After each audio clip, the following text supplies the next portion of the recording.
the model. However, today is intended to give us an opportunity to discuss in a bit more depth how they deliver social housing in Vienna and how they've been so successful in maintaining a good level of supply throughout fiscal crisis and throughout housing market booms and housing market declines. So Vienna's land banker has been seminal to this. So today, the first speaker who's going to present about Wohnfonds Wien is Sylvia Hoffer. So Sylvia, you're very welcome. Sylvia has been head of property management and quality management in Wohnfonds Wien since 2006, and she has a long professional background as a property manager in various organizations in the public and private sector. So Wohnfonds Wien was founded in 1984, originally to support the redevelopment of old buildings and providing building plots for subsidized housing. But it's evolved into an organization which has a much wider remit in terms of urban expansion and an urban renewal program that's received worldwide attention. So Sylvia is going to talk to us today about the model they use in Vienna for public land banking and its achievements and successes and challenges. And then we're very fortunate to have a respondent who's going to talk about the relevance of the model to the Irish system. And that is Niall Cussen, who is the Chief Executive and Planning Regulator at the Office of the Planning Regulator. So the Office of Planning Regulator was established in 2019, and its functions are to oversee the effective delivery of planning services by planning authorities in Ireland, including the implementation of national and regional policies. So prior to his appointment as Planning Regulator, Niall has a very long history and experience in various parts of the planning sector, including the Department of Housing Planning and Local Government, where he was Chief Planner, and also in various other sectors. So he's really ideally placed to respond to Sylvia's presentation. So welcome, Sylvia, and thanks for joining us. And I'm now going to hand over to you to start your presentation.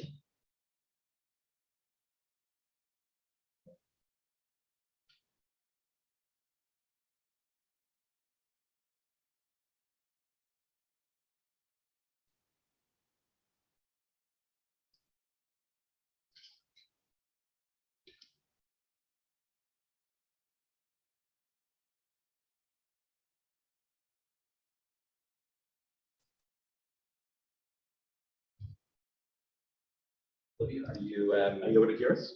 Are you able to hear us, Sylvia? Yes. Yeah. I think you're muted there on your microphone. Yeah. You'll just need to unmute yourself, and you should be able to begin, Sylvia.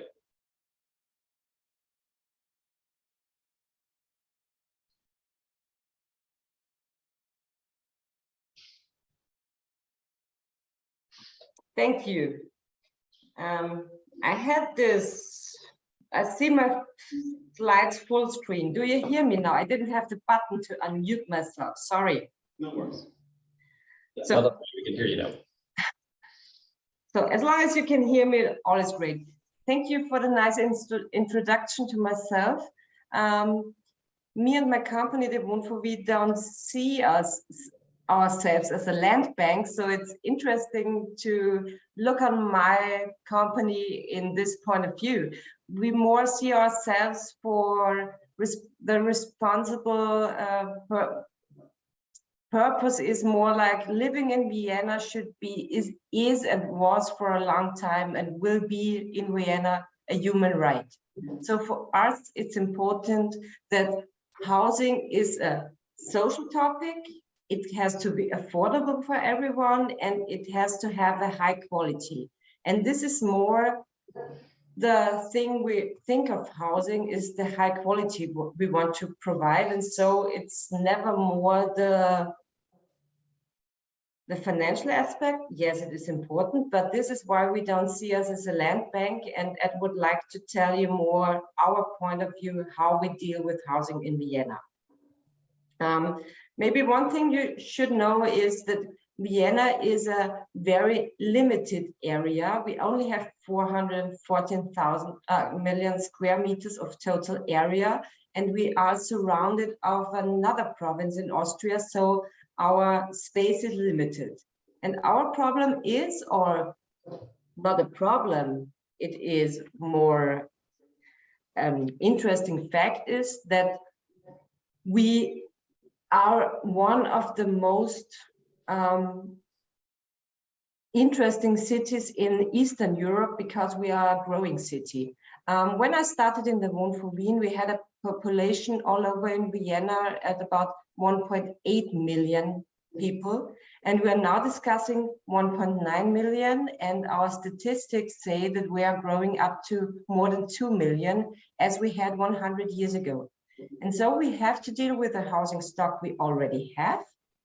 This is about 1 million homes or flats we have, or apartments, and we have to deal with this existing housing stock. So we do have to do refurbishment on this, but we also need new housing construction because Vienna is growing annually about, in average, about 35,000 people every year, and we have to provide homes for those people.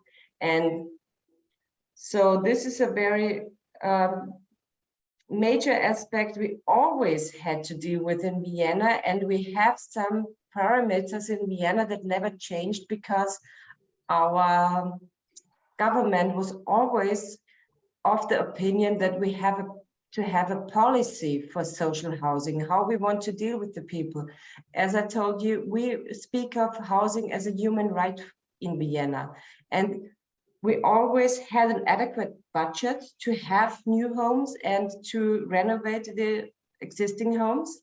And we do this far-sighted land policy that you call land banking, but we didn't speak about this like land banking. It was just, we have to have a plan that we have to have land for the people that want to move to Vienna. And the most important thing to us was always to have that quality assurance. We always wanted to have a high standard and good quality when we live in our flats.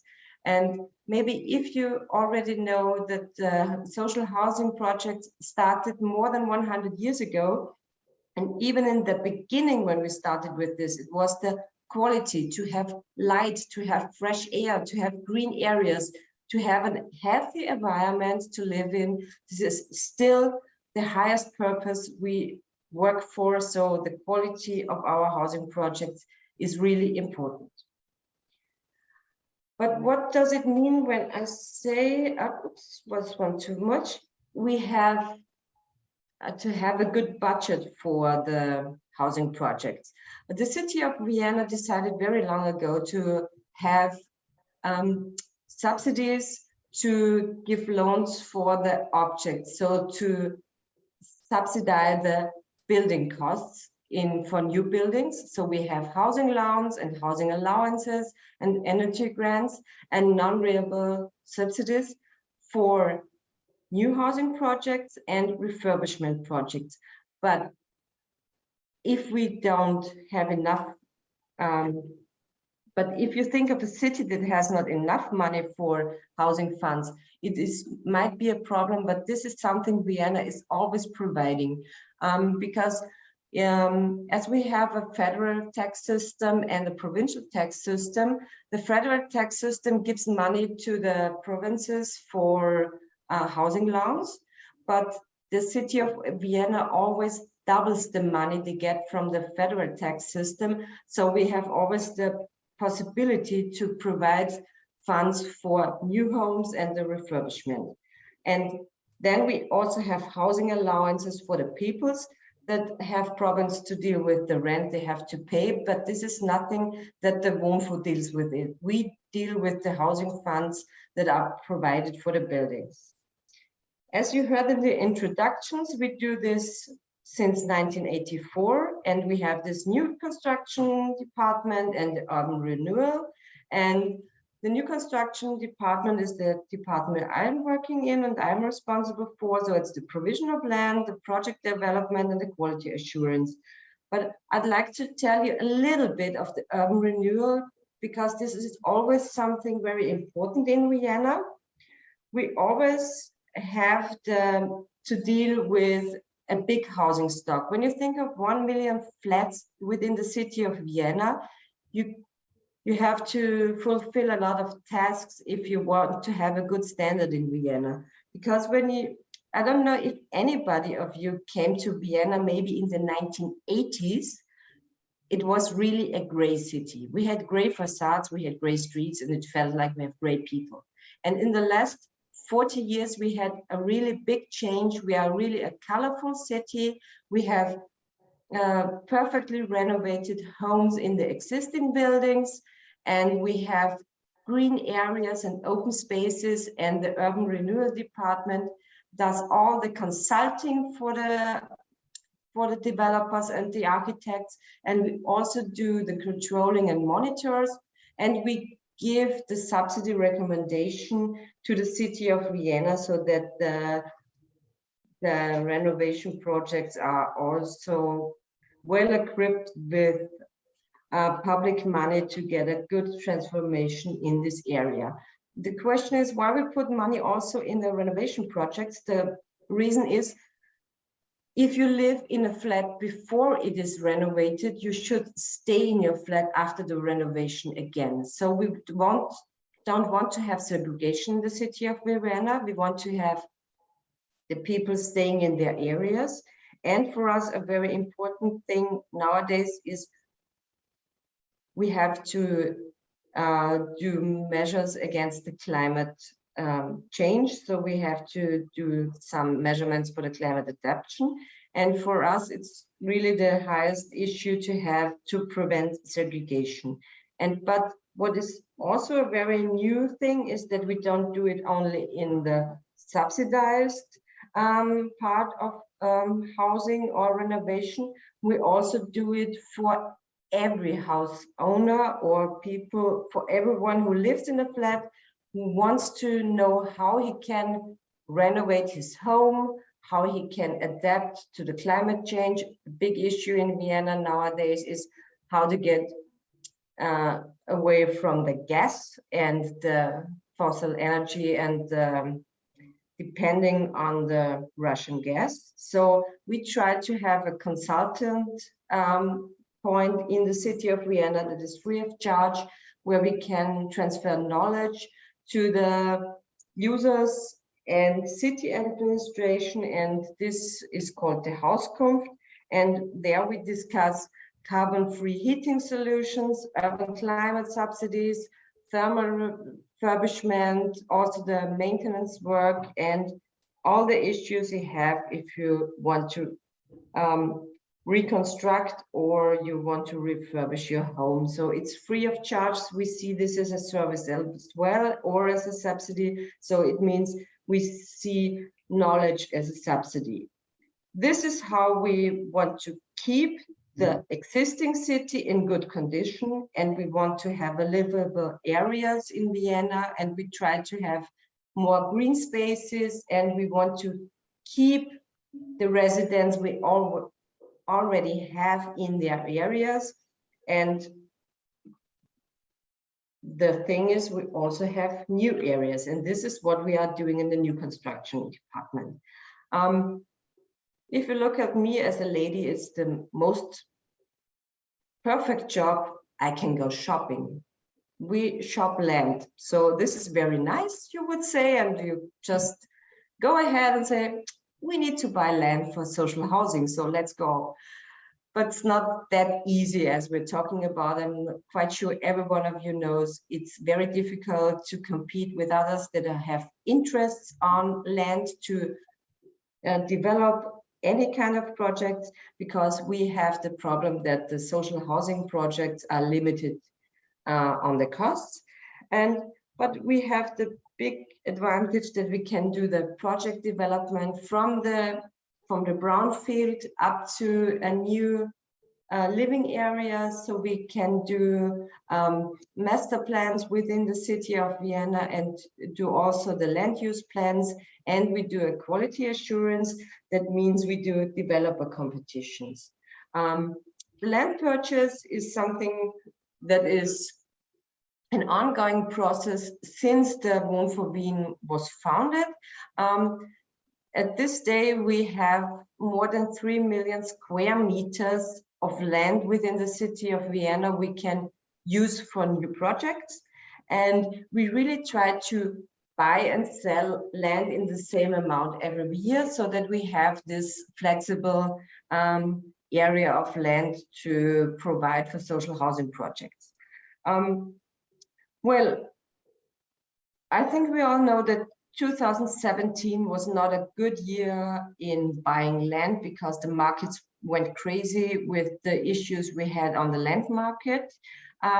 We also had this problem in Vienna that we were competing with new companies that were only interested in rentabilities and to earn money and with land deals. So the city of Vienna decided, no, we have to end the speculation, and we do have legal regulation since 2018 that says that every area in Vienna that is transformed into a housing area has to have 2/3 of it of social housing, and only 1/3 is allowed to be on the sector of the free market. So we have a regulation in the land use plans that say you have to have 2/3 of the area for social housing, but we also have a regulation that says the maximum land price for social housing in this area is 188 euros per gross floor space. So we have to think of this when we buy land, that it is a mix of the 2/3 social housing and 1/3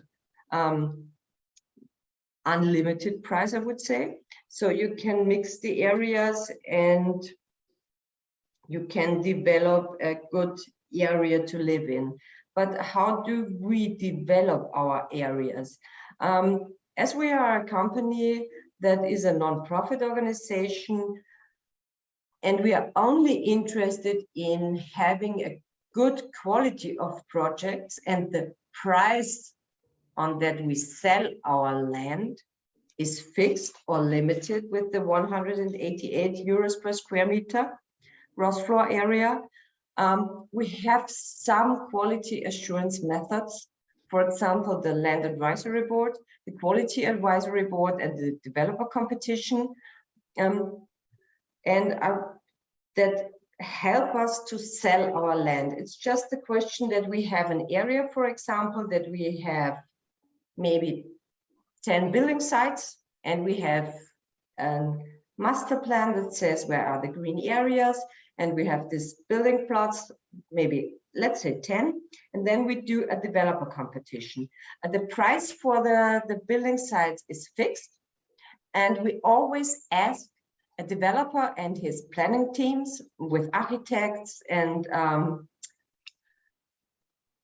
other planners for the best projects. So if you look on the dialogue-oriented developer competition, it's more or less that we say, we have building site number 1, the price for it is 2 million euros, for example, and we ask, do you have an idea what kind of housing project could be built on this site? And we ask for ideas, to give us an idea of a project, and we really try to assess this project with a jury with the so-called 4-pillar model. The focus on this model is that we say, yes, even if the land price is fixed, we want to know what do the tenants pay for the rent monthly. So it's really important for us, how is the economy in the project itself? And of course, the building costs are difficult at the moment when we look at the COVID crisis before and now the Ukrainian war. It's a little bit challenging, but we also discussed this still because we have to meet the interests of the people so that they can really have affordable homes.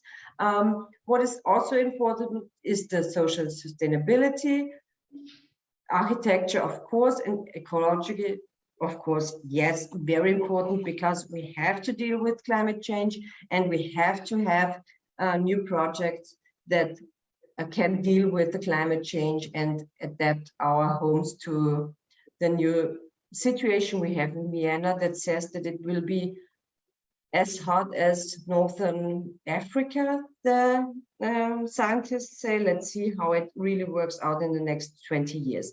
But what is really important, that all these 4 pillars have to have a well balance between, so you only can achieve or win the building site or get the allowance to buy the building site if you have a good balance between all these 4 pillars. What is the advantage? What we have in this discussion, we can involve the members of the city administration as well in this discussion of the developer competitions, and also external members, and have really a good discussion with experts on all the topics of housing. And we really can bring new topics into the field of housing that we want to be discussed because the society needs them to be discussed. For example, multi-generation living is very important. Something very challenging in Austria nowadays, or in Vienna, is the living for single parents. And we also have the topic with the generation mix, because Vienna, in one hand side, has the youngest population in average in Vienna, but it also has the oldest, because we have mainly the people in the middle, in the 40s and 50s, are the minority. The really young ones and the really old ones are the majority in Vienna nowadays. What is something new, and we saw what is really important to COVID, was the sports and movement, where when you could go nowhere, is really important that you have facilities in your housing projects or really nearby. Something very special in Vienna as well, as I told you, that you have to provide 2/3 of social housing projects if you develop an area in Vienna, and only 1/3 can be on a free market price. We also have something on top. We have the smart living concepts on top. That means that 50% of all rental units, from the cheap ones, you are allowed only to ask for much lesser upfront tenant costs. It's only 60 euros per square meter, and the monthly rent is 25% less than other rental flats. And this is something that is really asked for in the Viennese population, this kind of flats that are very cheap. Just to give you a glimpse how a developer competition looks like, we started, for example, one in 2018. This area houses 850 apartments, and it was a former tram depot. It was just a barrier in the city where you could not go into, and we really tried through this developer competition to find a mix of living concepts for people, but also the conversion of the tram depot. And we also have city-owned flats, we have kindergartens, we have apprentice homes and apprentice training, and also the home of elderly. So you see, this is the mix we really try to focus on areas like this. And as you see, this area, it was in 2020 when the construction work began. It was an empty field, no one was allowed to go there. And we are really happy that we can say that it will be finished this year, just before Christmas. So 850 new homes before Christmas. And this is the variety we can provide in Vienna. And I would be finished with my presentation so far.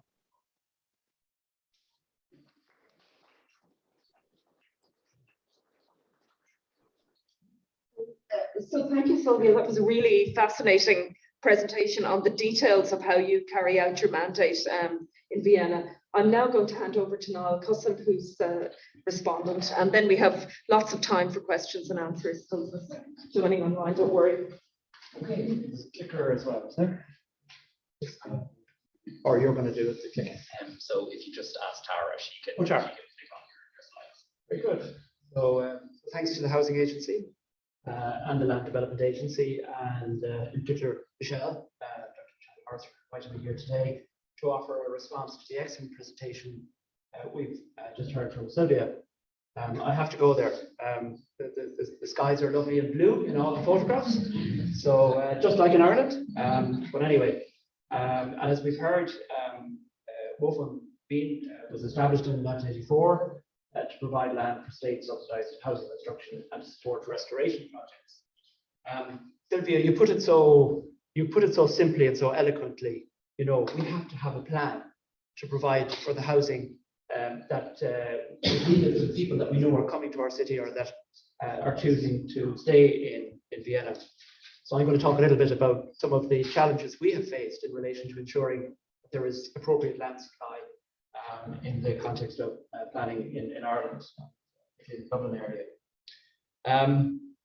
So I'm going to sort of reflect on what we've heard, but also to focus on what we can learn, and most importantly, to talk about what we're doing, or maybe not doing enough of, to ensure a proper planning and sustainable development centred approach to urban development and renewal here in Ireland. Looks like a shoe. Oh, it should, is it? And It's just to the right, is it? Ah, excellent. Don't give that away yet. So, and I think it is crucially important that we do reflect on what Sylvia spoke to us about, because active management of land and property for the common good and in support of the needs of the citizen and their long-term interests is absolutely critical and central to planning. So, maybe adapting Greta's rallying cry in relation to climate change, rather than burning, there is a sense that the development or the lack of development of key parts of our cities and towns are actually failing the long-term needs of our citizens. Notwithstanding the fact that we're making huge progress in ramping up the delivery of housing in relation to infrastructure planning and regeneration. The image on the left is, I think, a queue, a recent image of a queue formed outside a rental property that became available.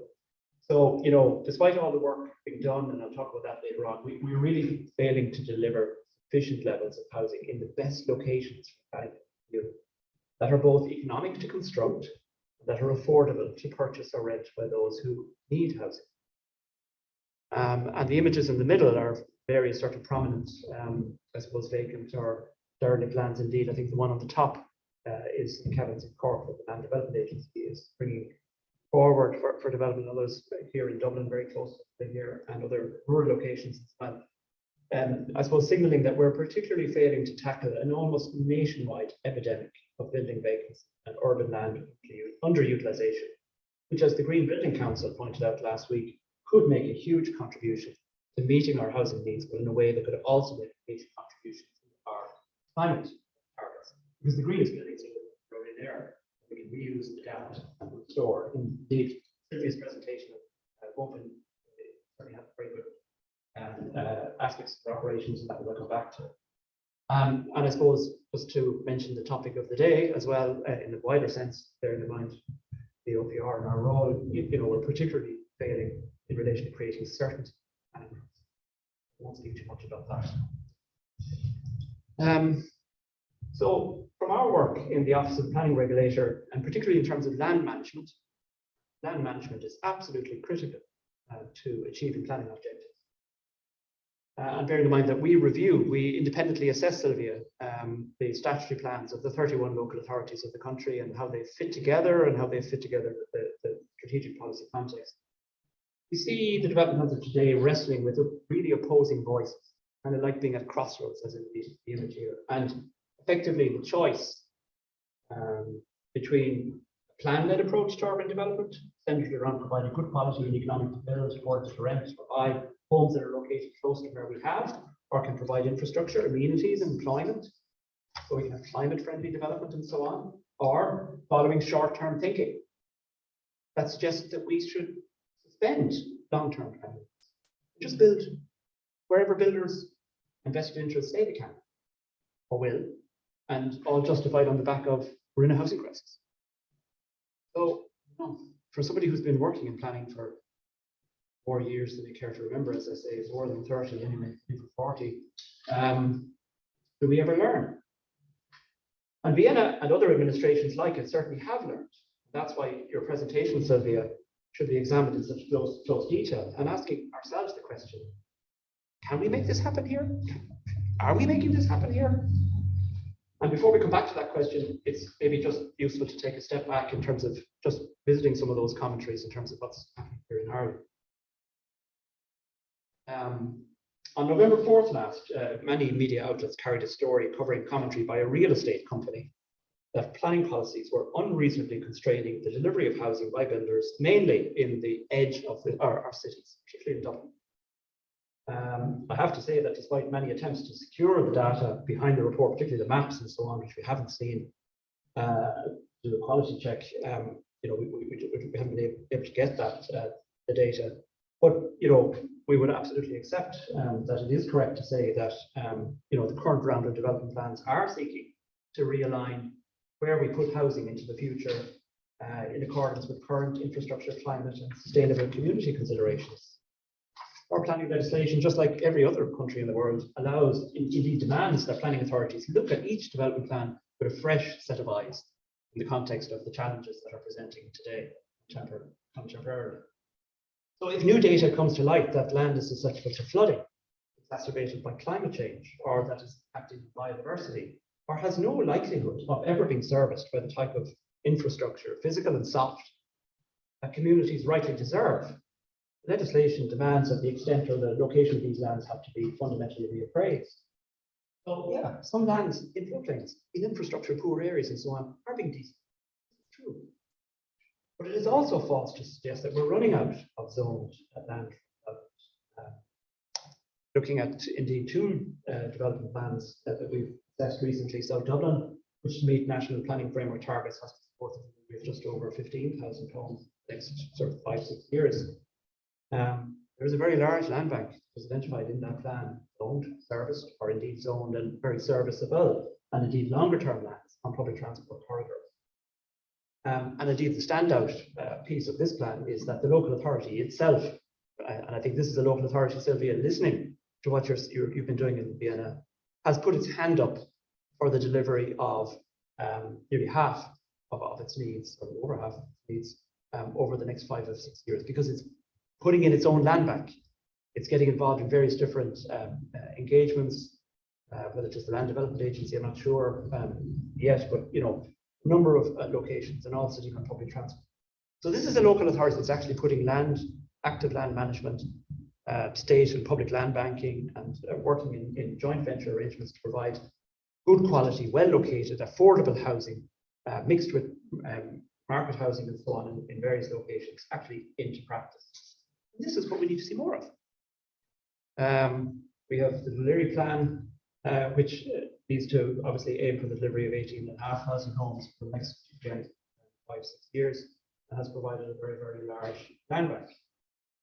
One thing that's, I suppose, just important to remark on in relation to these two local authorities, and indeed all local authorities, and most visibly in relation to Dublin City Council, is that we all know that housing output off the land bank that we have zoned and serviced is running well behind what we actually need. So, this point about the national planning framework unreasonably caps the delivery of housing in Dublin because of wider strategic policy aims, fails to acknowledge that whatever about talking about caps or ceilings, we're nowhere near the table, in the room in terms of output. So, to talk about caps is somewhat academic. We should be focusing and indeed all working together in relation to how we can secure output off the lands that we have identified in development plans, that are serviced, and that most critically people need housing output from. Going back to that image of queuing to view a rental property in Dublin there for recent weeks. So in the OPR, we are working with local authorities to build innovative, data-driven dashboards to measure uptake of development land and availability of development land in key locations that will hopefully help bust some of the myths forward to undermine legitimate planning objectives that we all know are crucial long-term, long-run proper planning and sustainable development. This is from Navan in County Meath, so I'll back to it in a minute. But and this illustrates the huge gap between a lot of great work that's going on in local authorities. You know, preparing their development plans, identifying the key sites, indeed handling the planning applications and building consents and so on. And then the big sort of gap between that and actual delivery of it.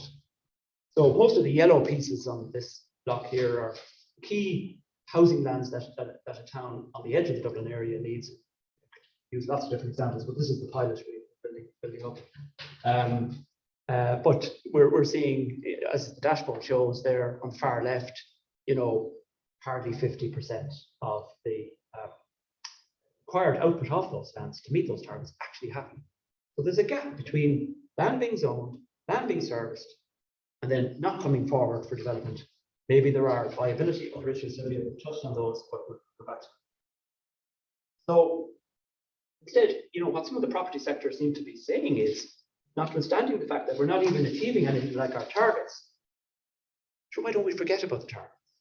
You know, why don't we forget about any reasonable controls on the amount of land we zone? The market will figure it out. So let's run the simulation of what it looks like. If you say, well, maybe we should just zone double.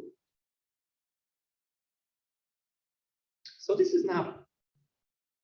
And the black dots are where schools are, you know, essential, pivotal parts of social infrastructure.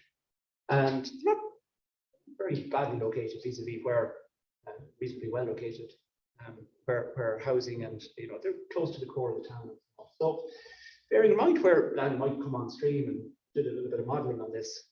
So yeah, let's add more blocks at the edge. Sorry. So when we're further and further out, how do the kids get to school? Indeed, if developer A or developer B chooses, you know, to start out here, but developer or landowner D or E hasn't got themselves geared up to go for planning, who's going to build the footpath between the bit at the edge and the school? The kids need to get to school. So are we going to continue to drive everybody to school? You know, so these are the practical aspects of just loose talk in relation to saying, well, let's just double or treble the amount of land that's available for housing. And yeah, we'll have cheap land and we'll be able to tackle the housing prices. We might have some cheaper land, might not, but we'll have a lot of other issues in relation to planning. With the four Dublin local authorities that are looking obviously at their land bank in the context of their needs. So over the period from 18 to 21, they delivered just under 1,700 homes in the Dublin area in terms of local authority new build. Obviously, there's other categories there in terms of AHBs, Part 5, leasing, and so on. So that's going to jump to over 9,000.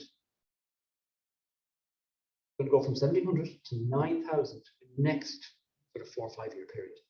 And you know, there's a huge ramp up program there. But they're signaling very clearly that they're running out of land very quickly. They can build their social housing. They will be able to meet, broadly speaking, their targets to 24, 5, 6. But after that period, you know, those large land banks, Kilcarvery, Ballinasloe, the inner city ones here, they're going to be exhausted. And they're signaling that they're probably going to have to start looking at in greenfield locations because of the challenges in bringing forward brownfield urban locations. So the builders are saying there's a viability issue delivering in the cities. They need to go out to the edges. Local authorities are saying you absolutely want to mobilize a major public housing program. Fairness to government, fairness to ministers. They're putting a huge amount of capital, $4 billion a year, into housing for all. The local authorities are saying they're also running out of land in and around the city centre areas and town centre areas. So it's kind of a feeling of a perfect storm, literally building in relation to massive pressure to deliver out at the edges, and for various reasons, structural, land banking, land cost, viability, access to land, and so on, planning uncertainties, legal challenges, and so on. The challenges indeed of fitting urban housing development in existing urban areas, which tend to be much more contentious to handle than, you know, in greenfield locations, no community really to, you know, have a voice. So, and bearing in mind that the storm image, you know, thinking about our climate, mobility, and other challenges, how do we square that circle? So everybody seems to be almost signaling a needs-must based approach to housing and planning delivery over the next several years. That's going to bring us back to short-term solutions of adding big housing estates, literally, to the edges or even beyond of our key cities and towns that we know take us down planning, community, infrastructure, and environmental costs. There just has to be a better way than this. Of course, we've already invented it because it's called the National Planning Framework. And taking a range of measures which have been included in Housing for All, such as the work of the Land Development Agency, the various regeneration initiatives, and a hugely expanded public housing program, we have, you know, we have started to put in place the tools to meet our long-term, to meet both our current and long-term challenges in an integrated way. The images here obviously are from the Land Development Agency. So, you know, taking some leads from the Viennese and others, for example, or embryonic Land Development Agency, and indeed local authorities, all about Dublin. You know, I was really impressed recently seeing Monaghan County Council and its Dublin Street initiative, where it is partly with HSE in relation to accessing and developing a huge tranche of former, you know, kind of the workhouse heritage lands in the centre of the town for a mixed use communities, offices, housing, affordable housing, and so on. So, and there's other examples springing up everywhere of local authorities that are working with various different partners in adopting an active land management approach. This is the hope, and this is the piece we should be focusing on. We're not and delivering, you know, I suppose, proper plan-led housing. So, you know, working with proper data, alignment of our population forecasts on amount of land, focusing on where we have services, focusing on delivery, using targeted and active land management measures to make sure that land comes on stream and, you know, deliver the housing to people. So just to conclude, Michelle, so I think we can all agree, and I agree, and I must go and see Sylvia. Yes, I've never had the pleasure, but we can all agree that a stable, affordable supply of development land is critical to effective housing supply that delivers long-term planning. And so too, I was particularly impressed looking at your company, Sylvia. So too are the kinds of wraparound supports to those contemplating refurbishment and reuse, like the excellent, to my German pronunciation here, Hauskunft service point for renovations that is in place in Vienna. We have a huge stock of empty buildings in Ireland. If you come here, Sylvia, if you've been here, you couldn't help to be struck by the degree to which we have a lot of emptiness in our city centres that are not coming forward, or maybe are too complex or challenging to bring forward. And I just think that the idea of a service point, one-stop shop is a phrase we often use here in Ireland, but certainly a service point where the local authority pulls together its planning, conservation, fire, accessibility, indeed the financial or other supports it might have, indeed the commercial interest it might have in participating in the development itself, services under one roof to really push the reuse agenda. So we are in a housing crisis, but we really, really need to avoid a reversion to the build where builders say they can or will approach of our past, and instead of, you know, disagreeing and so on, all arms of the state, private sector, civil society, we should be working together to solve current housing pressures. Commentary about abandoning long-term planning goals really is not. There are some well-flagged challenges that we will have to face in enabling plan-led urban housing supply. Measures such as the residential zone land tax and value capture, these are all very innovative new instruments yet to see in detail, but to encourage the release of appropriately located development land infrastructure funding. was just interesting this morning. I don't know if people saw it. One of the housing PLCs seems to be, if you like, responding around the residential zone land tax and to offer effectively a service whereby we were thinking then, look, I'm a farmer, I have, or I'm somebody who has land that's subject to the tax. Maybe I should think about selling it so we can deliver some housing, you know, to step in and assist in the terms and conditions that the LDA gets in terms of the cost of state or other land would also be key to underpinning affordability. Rebuilding confidence in the governance, the effectiveness, and the efficiency of our beleaguered planning process is also critical. So the forthcoming new planning bill will be crucial to this, as well as resourcing and reforming of policies signalled by Minister O'Brien, and also advancing a learning, technology, and engagement-based approach to planning. And we also need more innovation from the housing sector in finding new cost-effective routes to delivery in the right locations, such as the excellent housing block exhibition that I recommend you all have a look at if you haven't already. That's later. And finally, we have epic housing challenges, no doubt about it in this country. As a parent, you know, I'm faced with the reality of it at home. Last weekend, I spent a fascinating visit to Limerick, looking at various urban regeneration projects or infrastructure projects here. But I spent a fascinating 3 hours visiting the inspirational ESB Ardnacrusha hydroelectric station, built nearly a century ago by a state that was barely functioning financially, politically, administratively, and with a blinding vision of a more prosperous future in 4 years, 25 to 20. So thinking about that challenge, foundations laid for our modern state working together, I have no doubt that we all put our minds and shoulders together in terms of addressing our current housing challenges and learning, Sylvia, from what's happening in Vienna and other administrations like it. We can do that. We just need to get on and do it. Thank you.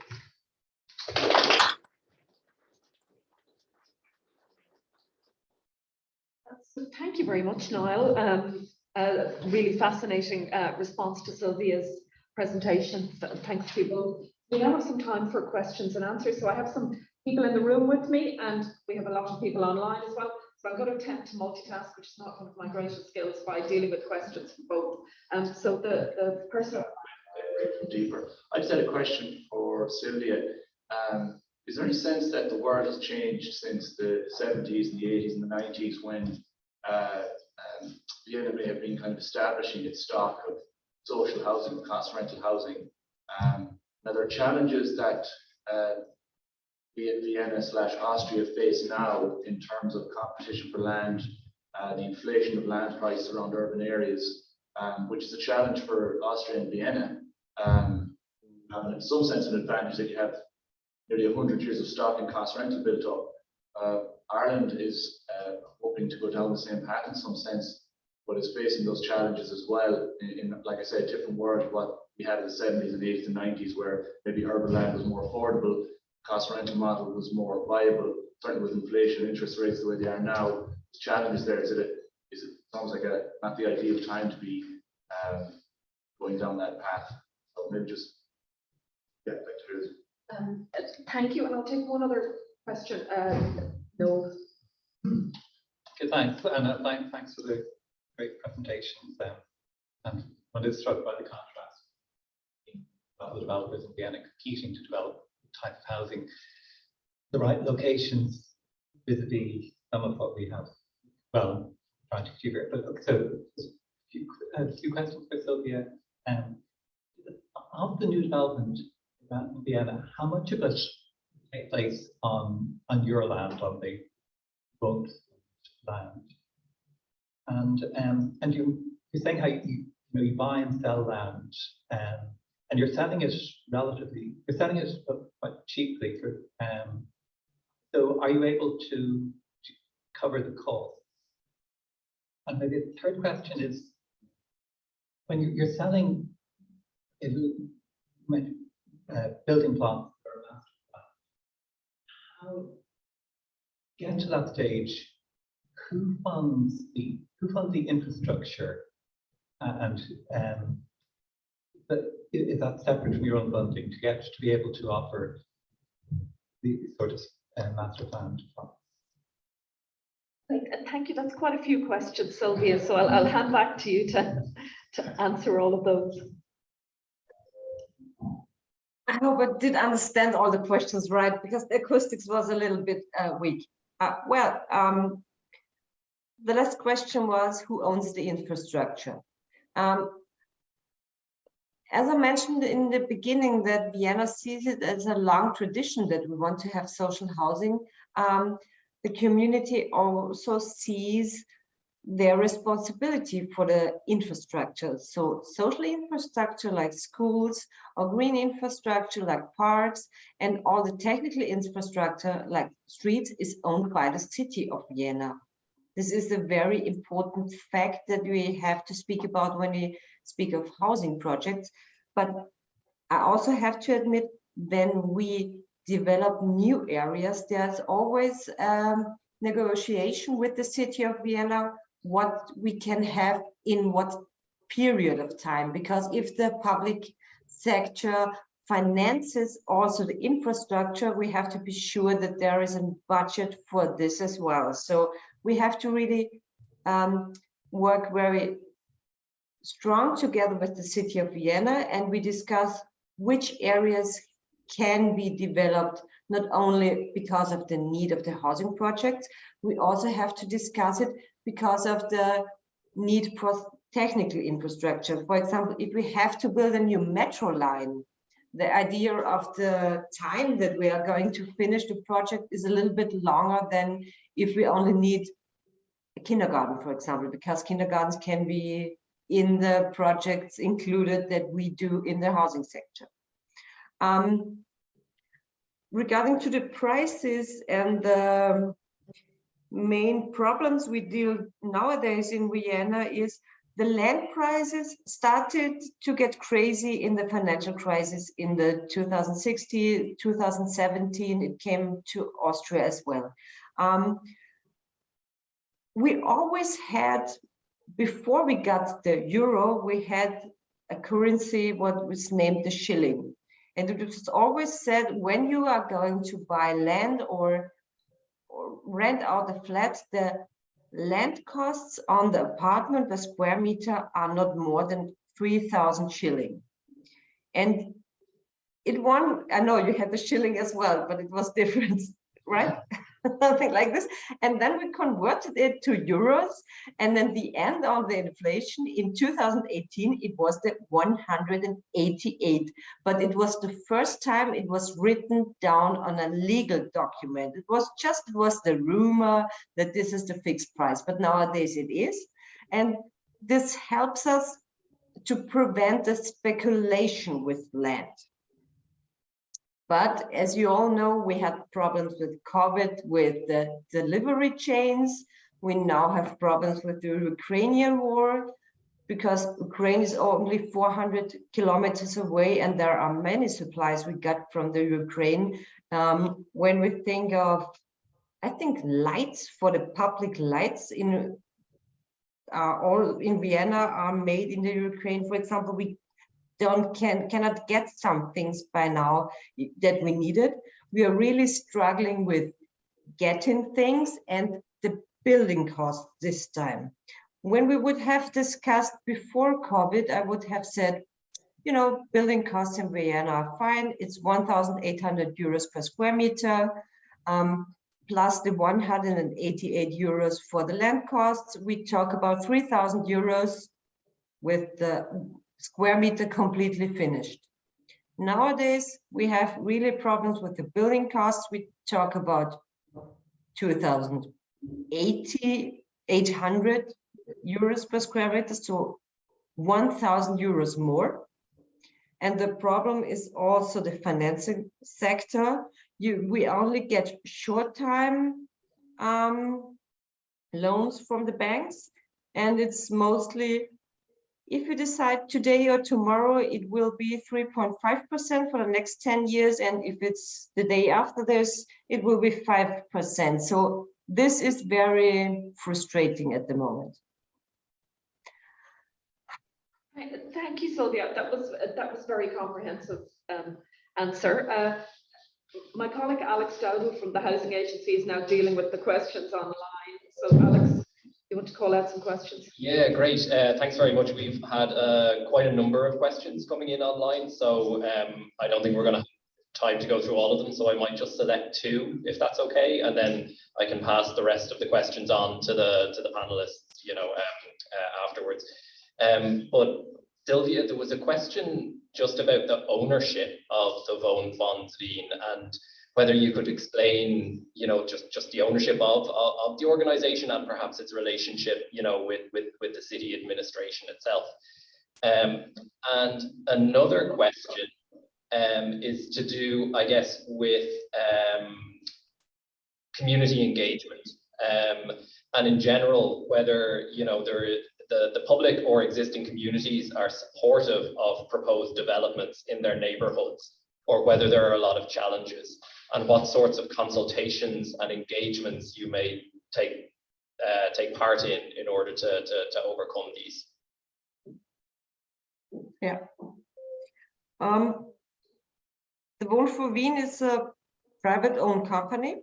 So like any private-owned company, we have to finance ourselves. In the beginning, when we were funded by the city administration, we got a credit from them and we paid back the money within the next 15 years. So we finance ourselves with buying and selling land, as many other people do as well, but we do it for a very limited price. So we are only in the social housing sector. And we do also get money from the city administration when we do a renewal project as a fee, because we take some tasks from the municipality. But we are really related to the city government.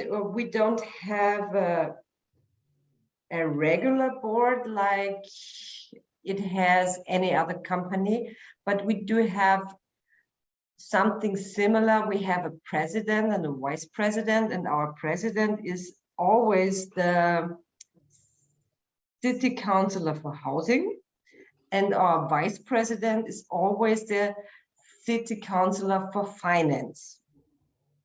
And we also have some kind of a panel we report to, and this is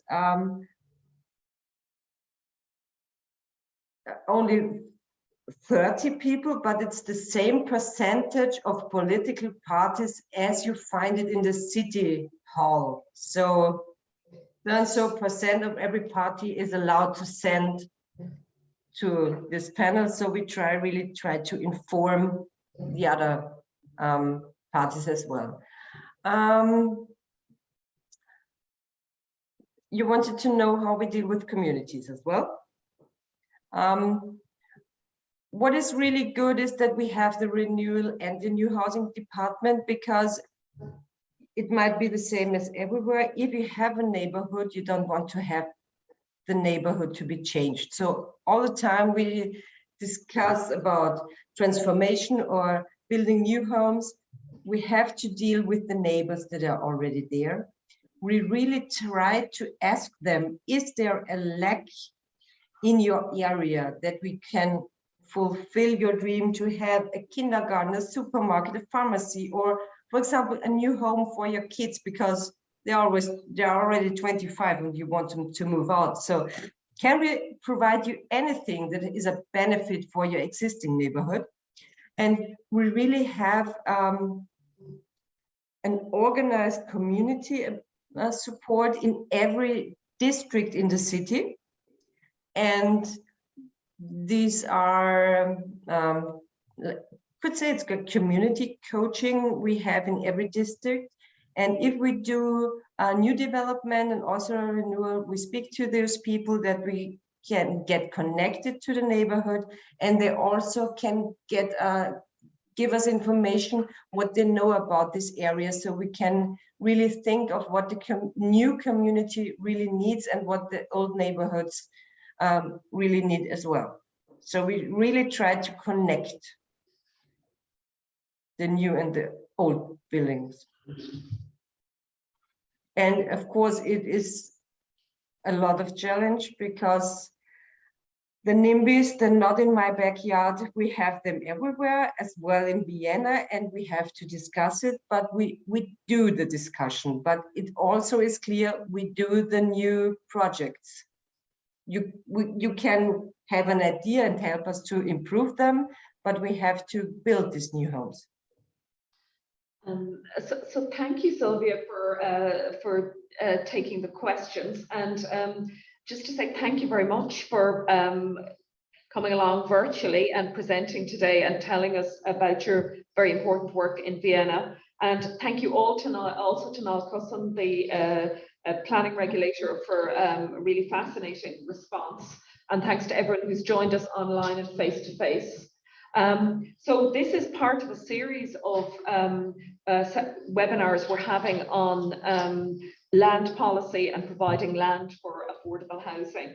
And the next webinar will be on the 1st of November. And on that webinar, we'll be discussing public land leasing. So leasing land rather than selling land for affordable housing provision. And this is very widely used in Finland. So one of the speakers will be Sami Haapanen. Apologies, Sami, for your mispronunciation of your name, who's from Helsinki City Council. And our respondent on the 1st of November is Tom O'Donnell from Self-Organised Architecture Ireland. So we hope you can join us on the next event on the 1st of November, and also on the series of other events we're having about other aspects of land for affordable housing. So thank you, everybody.